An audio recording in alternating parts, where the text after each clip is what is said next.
You're finally awake. You were trying to cross the border, right?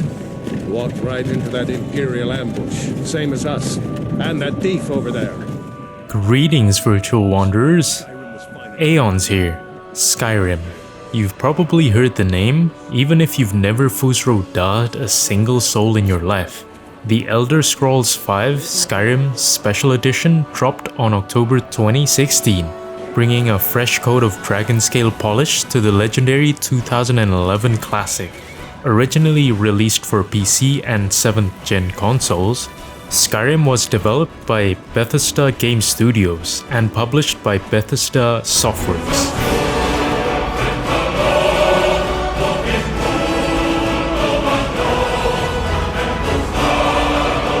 This remastered version came packed with enhanced graphics and all 3 major DLCs. The game throws you into a vast Nordic-inspired fantasy world filled with dungeons, magic, and more side quests than you'll know what to do with. It's a melee/ranged combat RPG where you can switch between first or third person views on the fly as the Dragonborn, giving you the freedom to slay dragons, steal bread, and shout enemies off cliffs, because why not? So let's take a look, shall we? First up are side activities. Skyrim is loaded with side quests that go beyond simple fetch tasks. You've got full-blown faction quest lines like the Thieves Guild, Dark Brotherhood, Companions, and College of Winterhold, each offering their own story arcs and rewards. Then there are Daedric quests, which are usually longer and more twisted, often ending with powerful artifacts. The game also has Radiant quests, which are procedurally generated to give you repeatable tasks like clearing dungeons or delivering items. On top of that, you'll find miscellaneous quests by overhearing conversations, reading journals, or just wandering into the right spot. Not every quest is memorable, but there's a wide variety in tone and length, and they make up a major chunk of the gameplay outside of the main story. One of Skyrim's most rewarding side activities is exploration driven by meaningful loot and progression. After a certain point in the main quest, dragons begin to appear, and slaying them lets you absorb their souls to unlock powerful shouts, which are like magical abilities tied to the ancient word walls hidden throughout the world. Some are tied to quests, others demand pure exploration. Beyond dragons though, the game is also packed with rare and unique items for completionists. Daedric artifacts, dragon priest masks, skill books, and powerful weapons can all be found in tucked away dungeons, off-the-path locations, or locked behind tough fights. There's also no in-game checklist for all of these, meaning finding them will take some effort and map coverage. So freedom of discovery feels organic. The game also has a more slow-living type of side activity, fishing. Fishing was later added via a free update and lets you catch fish at designated spots using a fishing rod.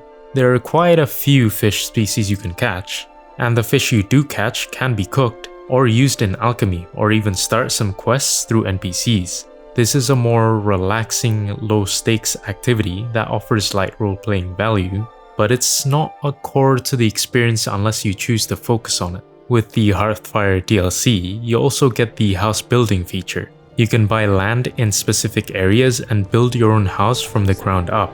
You start by purchasing a plot from the Jarl's steward, then use a drafting table and a carpenter's workbench to lay out the structure. You'll need to gather resources like iron ingots, clay, stone, and lumber, which means either collecting them manually or buying them. As you progress, you can build wings like an armory, greenhouse, or library. It's more about managing materials and layout choices than a freeform design, but it's a long-term side goal if you want a more personal base of operations. Moving on, NPCs in Skyrim sell crafting materials, potions, ingredients, and basic gear. If you're into smithing or alchemy, checking shops regularly helps with stocking up on hard-to-find items like rare herbs or ingots. However, shops rarely offer powerful weapons or armor unless you've invested in speech or unlocked better vendor inventories. When you're done bargaining with merchants, you'll be on the crafting stations, such as the Alchemy Lab, arcane enchanter, or the blacksmith forge, crafting away new potions or armor. Smithing is pretty much a core side activity in the game, as with it, you can craft endgame gear. You can also upgrade the armor through enchanting or refining it with extra materials.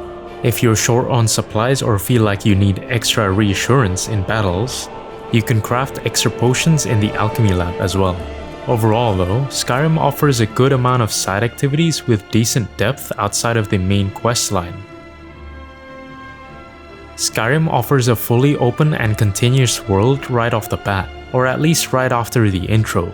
The map is completely unified, so everything from snowy peaks to dense forests is seamlessly connected and explorable on foot, horseback, or via map fast travel once discovered. Carriages in major cities can also take you to other towns in the same way fast travel does, almost like your local Uber. The fast travel puts you through a loading screen though, just like when you enter buildings. Speaking of buildings, every single one of them is accessible one way or another, which looking at it is a feat itself. Natural barriers like steep cliffs act as soft limits at the edge of the map, but other than that, the map is like a giant explorable Nordic playground, so you can scale mountains in the middle of the map no matter how steep, almost as if you're role-playing a mountain goat instead of a dragonborn. On that note, freedom is something that Skyrim excels in at all fronts. Skyrim's world is visually diverse and atmospheric, with each region carrying its own tone and feel. This is shown by the snow-covered peaks of northern Skyrim to the windswept tundras of the inner regions. The environmental design makes each area feel distinct and natural. The ambient audio also helps reinforce that atmosphere. Wolves howl in the distance, and rivers flow through valleys, adding subtle layers that enhance immersion. All that on top of the setting-accurate soundtrack that further enhances the medieval fantasy feeling. Now when talking about settlements, they're populated with NPCs that follow believable routines. You'll see guards patrolling, shopkeepers manning their stalls, and townsfolk walking around, occasionally chatting or sitting at inns. Bigger cities like Solitude and Windhelm feel more populated, while smaller villages are understandably quieter. You'll see a lot of townsfolk walking to bustling markets around the bigger cities. On the other hand, you'll see fewer NPCs taking it slow in villages, tending to their crops, for example. That being said, the NPCs of Skyrim give the settlements a lively atmosphere, even doing as much as reacting to you as they walk past you. Outside the cities, the number of NPCs you'll encounter decrease a noticeable amount. Some areas feel well trafficked with wandering adventurers, hunters, or couriers, but there are long stretches of landscape that can feel a bit empty between random encounters. Campsites and small unmarked locations are scattered around far and few between, with few having NPCs huddling around a fire pit. The world feels rather empty, with a few NPCs showing up here and there outside the settlements. But the wilderness is still filled with wildlife, bandits, and the occasional dragon attack. Thus, liveliness is an aspect Skyrim gets a partial pass in. You there, step forward.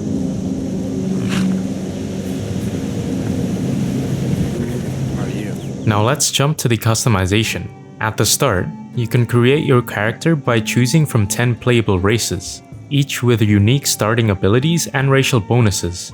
The character creator allows for adjusting facial features, skin tone, hair, and body type. But once you leave the intro area, you're locked into that appearance unless you find a specific NPC in the Thieves Guild that allows you to change your face and body. Outside of that, there's no way to change gender, race, or name mid-game, so you're pretty much stuck with that. Weapons in Skyrim are straightforward but varied. You can wield one-handed swords, axes, and maces, or go for two-handed variants if you want heavier damage at the cost of speed. Bows are also available for ranged combat, and you can dual-wield weapons or mix them with magic or shields. Each type of weapon also has a variety of sets to choose from, and you can also improve their base damage at grindstones. Each weapon type has its own swing speed, stamina cost, and damage potential, so you can tailor your loadout based on your playstyle, though animations and move variety are fairly limited. Did I mention magic? Well, Magic is divided into 5 categories: destruction, restoration, illusion, alteration, and conjuration. Each category contains a variety of spells that can be used in either hand, and you can dual cast for increased effects if you unlock the right perks. The spell variety covers elemental attacks, buffs, summons, and mind control abilities even. Shouts, on the other hand, are unlocked by gradually discovering word walls and absorbing dragon souls. You can equip any unlocked shout, but you're limited to 1 active shout at a time. Then comes armor. Armor is split into light and heavy types, with distinct perks for each in the skill tree. This means you can tailor your skill tree to match the type of armor you want to go with. Want to go for a tank build, or are you more of the mobility stealthy type? It's all up to you. There are numerous armor sets in the game, both generic and unique, and each set of armor has a different look, so you can pretty much mix and match pieces for visual or gameplay preferences. Also, you can enchant weapons and armor at arcane enchanters using learned enchantments. To unlock new effects, you'll have to destroy other enchanted gear that you own. Once learned, you can apply those effects to new items using soul gems. The enchantments range from adding elemental damage to weapons to boosting skill effectiveness or health regeneration on armor. Then there's the companion feature, which adds a small customization option.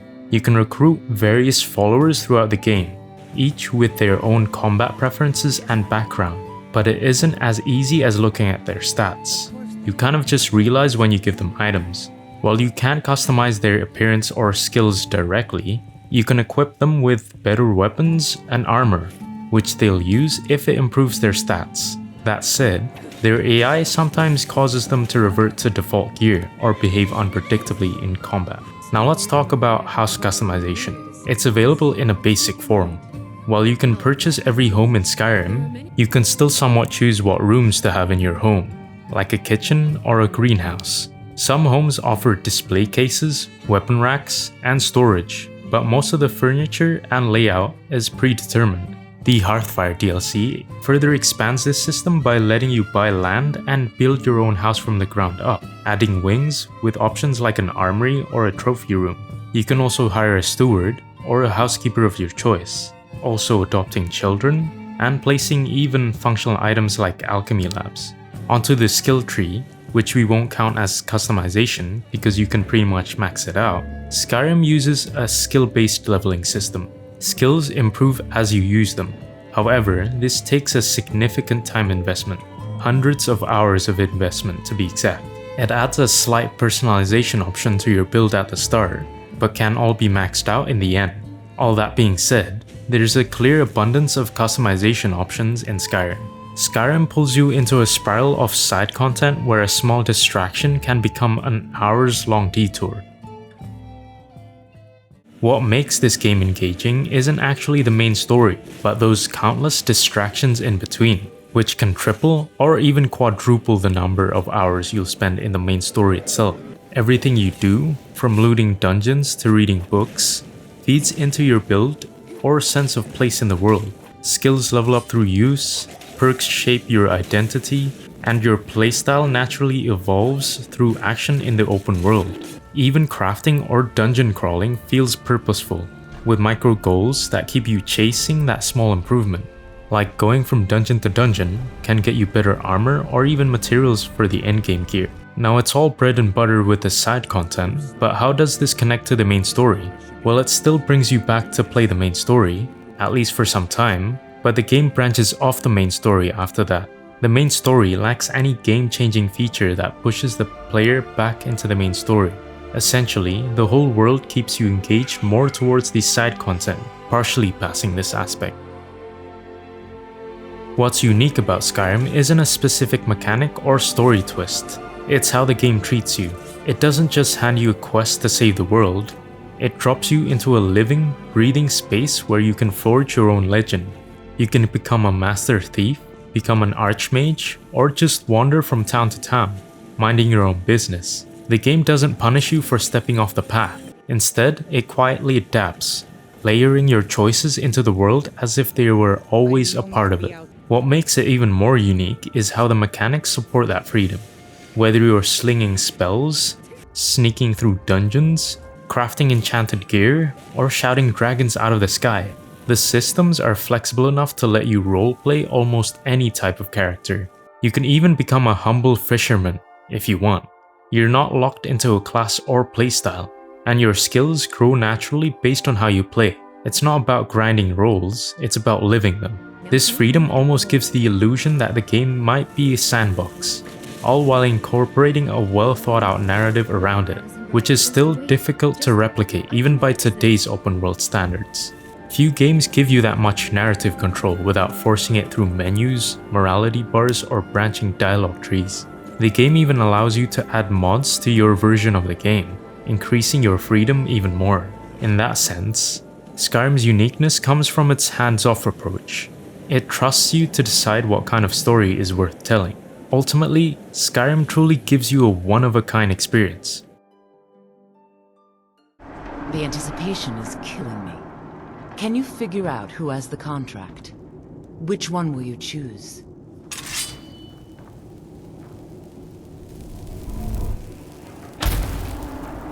And that wraps up our journey through the mountainous peaks of Skyrim. The Elder Scrolls V Skyrim Special Edition stands tall as one of the most ambitious open-world RPGs ever made, even today. It holds up as one of the more iconic titles. It excels in most of the areas that matters in our books, that being its sheer volume of side content, the sense of freedom it grants players, the depth of customization features, and a world that is one of a kind. However, as iconic as this game may be, it's not perfect. The game still has a few aspects where it lacks, which are the feeling of liveliness that dips outside of the settlements, and engagement that is more side content heavy. On the GameTyr scale, the Elder Scrolls V Skyrim Special Edition earns a solid A tier, solidifying it as one of the pillars of the genre.